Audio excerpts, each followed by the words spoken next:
என்னடி இது?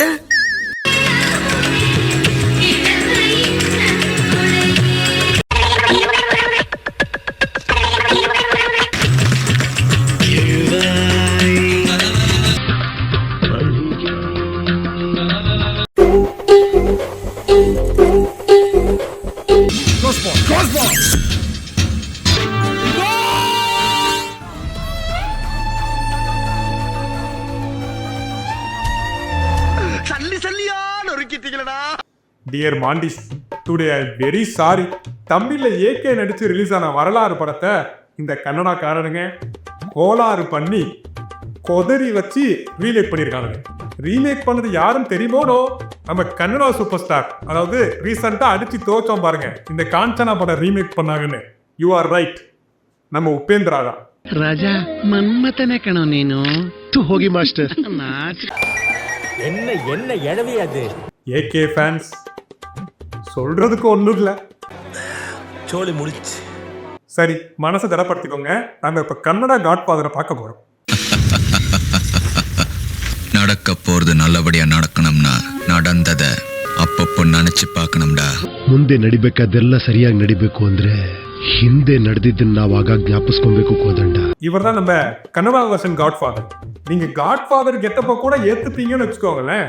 அந்த காட்ஃபாதருக்கு ஒரு பையன் இருக்கார்ல,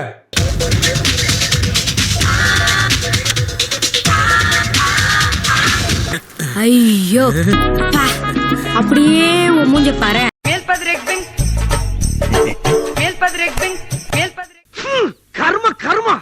ஐயோ, இந்த அப்பா கேரக்டர் காட்ஃபாதருக்கும் இந்த பையன் கேரக்டர் காட்ஃபாதருக்கும் என்ன பெரிய வித்தியாசம் அப்படின்னா, அப்பா கேரக்டர்ல நடிச்ச உபேந்திரா கிழட்டு தாத்தா, பையன் கேரக்டர் மொரட்டு அங்கிள், அவ்வளவுதான். சரி, ரைட்டு விடுங்க, ஆனது ஆயிப்போச்சு. நம்ம கண்டென்ட்டுக்குள்ள போவோம். நான் சின்ன சின்ன தப்பெல்லாம் பண்ணியிருக்கேன், ஆனா இந்த மாதிரி தப்பெல்லாம் பழக்கம் இல்லையா? ಅಲ್ಲ, ನಾನು ಚಿಕ್ಕ ಪುಟ್ಟ ತಪ್ಪುಗಳು ಮಾಡಿದ್ದೀನಿ, ಆದ್ರೆ ಇಷ್ಟೊಟ್ಟು ತಪ್ಪನ್ನ. உன் கதையை கேட்டதும் ரொம்ப சோகமா இருக்கு. I'm sorry. ನಿಮ್ ಕತೆ ಕೇಳಿ ಮನ್ಸಿಗೆ ತುಂಬಾ ದುಃಖ ಆಗ್ತಿದ್ದೀರಿ.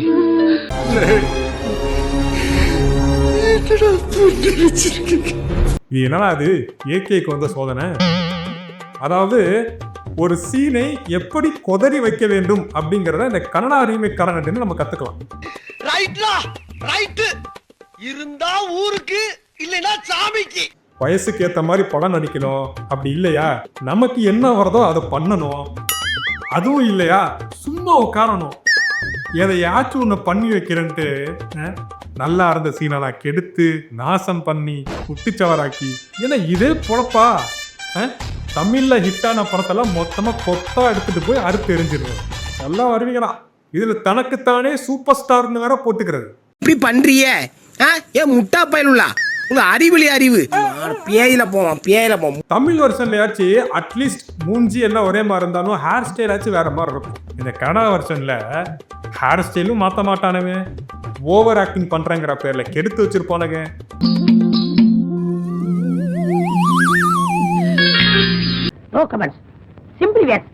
அடுத்து இன்னொரு முக்கியமான சீன் இந்த வரலாறு படத்துல என்ன அப்படின்னா, ஆடியன்ஸை குழப்பக்கூடிய சீனு. அஜித் என்ன பண்ணுவாரு, அந்த பையன் அஜித் வந்து ஃபுல்லா குடிச்சிட்டு அசின் வீட்டுக்கு போவார். அந்த சீன்ல ஏகே உண்மையிலே வேற லெவல் ஆக்டிங் இருக்கும். ஆனா அதையும் இந்த கொத்து பரட்டா போட்டு வச்சிருப்பாங்க பாருங்க இந்த கன்னடா காம்பிங்க. ஒண்ணும் இல்ல மாமா, நான் திவ்யா கிட்ட கொஞ்சம் 5 minutes தனியா பேசணும்.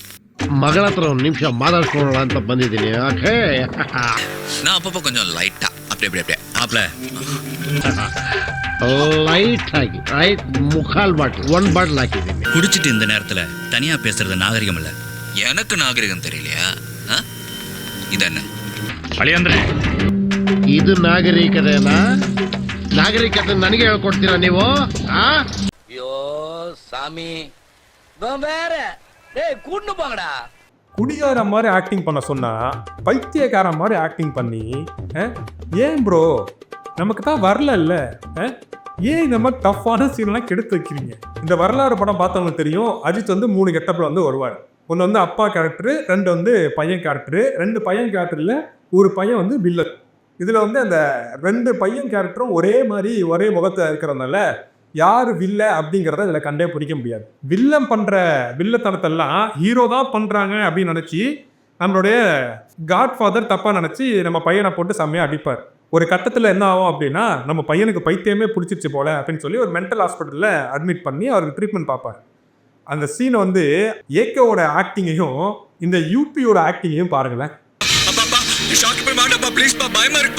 ಅಪ್ಪ ಅಪ್ಪ ಪ್ಲೀಸ್ ಅಪ್ಪ ನನಗೆ ಶಾಕ್ ಟ್ರೀಟ್ಮೆಂಟ್ ಬೇಡಪ್ಪ ನಂಗೆ ತುಂಬಾ ಭಯ ಆಗ್ತಿದ್ಯಪ್ಪ. தலைகீழா நின்னு தண்ணி குடிச்சாலும் நடிப்பு வராது. Total waste of time. அதை விடுங்க, இந்த வில்லனுக்குன்னு ஒரு தனி மேனரிசம் வந்து அஜித் வந்து அதில் வந்து பண்ணியிருப்பார் வரலாறு படத்தில். இந்த கோளாறு படத்தில் இங்கே பண்ணியிருக்காங்க பாருங்க.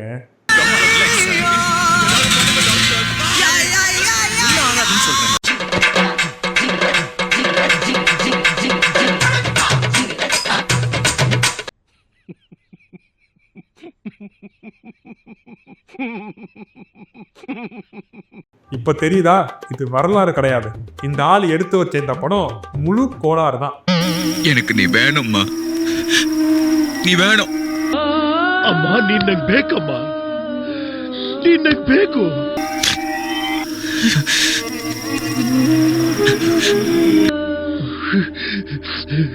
கண்டுபிடிச்சிட்டேன். நான் கண்டுபிடிச்சிட்டேன். ನಾನು ಅವನ್ನ ಕಂಡಿಡಿದು ಬಿಟ್ಟೆ. ಏನು? ನಾನು ಅವನ್ನ ಕಂಡಿಡಿದು ಬಿಟ್ಟೆ ಕಣೋ, ನಾನು ಅವನ್ನ ಕಂಡಿಡಿದು ಬಿಟ್ಟೆ. எங்க இது ஆக்டிங்கா இல்ல இது ஆக்டிங்காங்க? ஆனா ஒரு விஷயம் உண்மைடா, நீங்க பண்ற ஆக்டிங்கே உங்க ஆக்டிங்னு சொல்லி உங்க ஸ்டேட்ல அக்செப்ட் பண்ணிருக்காங்க பாரு, அதுதான் ரொம்ப பெரிய விஷயம். உன்னால என்ன பண்ண முடியுமோ அதை பண்ணிட்டேன்.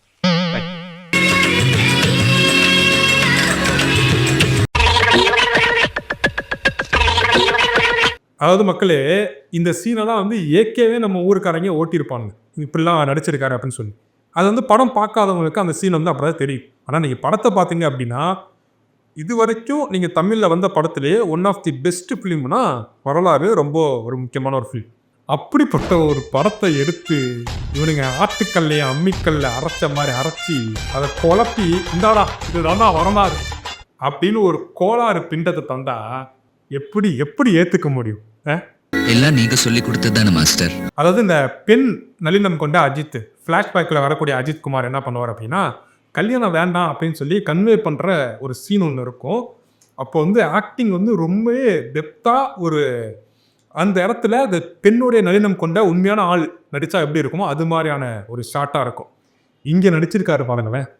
நீ ஏன் சொல்லுமா, என்ன எத்தனை பேர் பார்த்துட்டு போனாங்க? ನೀನೇ ಹೇಳಮ್ಮ, ನನ್ನ ಎಷ್ಟು ಜನ ನೋಡ್ಕೊಂಡು ಹೋದ್ರು. எல்லாரும் என்ன சொன்னாங்க?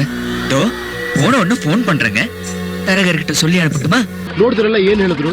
ನೋಡಿ ಮೀನಾಕ್ಷಿ ಅವರೇ, ಹೋದ್ ಕೂಡ್ಲೆ ಫೋನ್ ಮಾಡಿ ಹೇಳ್ತೀವಿ, ಬ್ರೋಕರ್ ಹತ್ರ ಹೇಳಿ ಕಳಿಸ್ತೀವಿ, போயிட்டு லெட்டர் போடுறாங்க அப்படி இப்படின்னு ஏதாவது சொன்னாங்களே தவிர ஒருத்தராவது திரும்பி வந்தாங்களா? ಲೆಟರ್ ಬರಿತೀವಂದ್ರೆ ಹೊರತು ಒಬ್ರೇ ಒಬ್ರಾದ್ರೂ ತಿರುಗಿ ವಾಪಸ್ ಬಂದ್ರ ಅಮ್ಮ? நீ யாரு? ராஜாடா. ನೀನ್ ಯಾರು? ರಾಜ ಕಣೋ.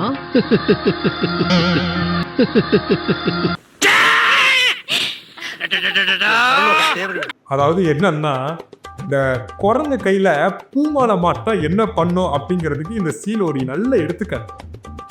அதை பிச்சு சின்ன பெண்ணமாக்கி லூசுத்தனமா எடுத்து வச்சு, அம்மா எந்திரிமா, கண்ணை தரமா இதை பாருமா, அம்மா அம்மா என் தனியா விட்டுட்டு போயிடாதம்மா, அம்மா அம்மா ಹಾಗ್ಮಾಡ್ಬಿಡಮ್ಮ, ಹಾಗ್ಮಾಡ್ಬಿಡಮ್ಮ, ನೀನಿಲ್ದೆ ನನಗೆ ಬದುಕೋ ಶಕ್ತಿ ಇಲ್ಲಮ್ಮ, ನೀನಿಲ್ದೆ ನನಗೆ ಬದುಕಕ್ಕಾಗಲ್ಲಮ್ಮ.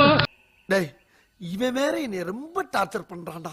அதாவது ஆக்டிங், அதாவது நடிக்க போகிறோம் அப்படின்னு சொல்லி கீழே சப்டைட்டிலையோ இல்லை எதாச்சும் எழுதி போட்டாலே நம்ம அதை தேடணும், இதில் எது ஆக்டிங் அப்படின்னு சொல்லி.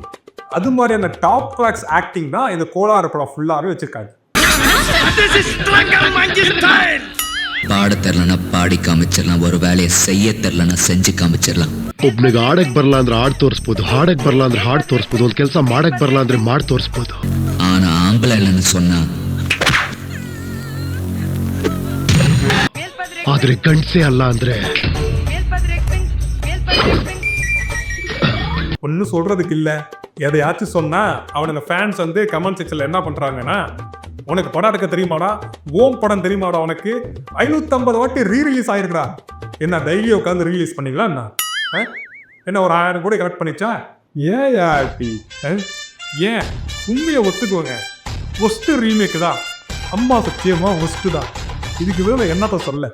படம் ஆரம்பிக்கிறதுலேருந்து முடிகிற வரைக்கும், அதாவது கிளைமேக்ஸ் வரைக்கும் ஆடியன்ஸ் உட்காந்து கதற செஞ்ச படம் தான் இந்த வரலாறு. சாரி, கன்னடா கோளாறு. சாதாரண கோளாறு இல்லை, முழு கோளாறு.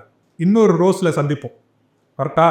மறக்காம சப்ஸ்கிரைப் பண்ணிடுங்க, லைக் பண்ணுங்க, கமெண்ட் பண்ணுங்க. ரொம்ப பிடிச்சிருந்துச்சு அப்படின்னா மற்றவங்களுக்கு ஷேர் பண்ணுங்க. This is Monty shows roast. நான் தான் மாண்டி.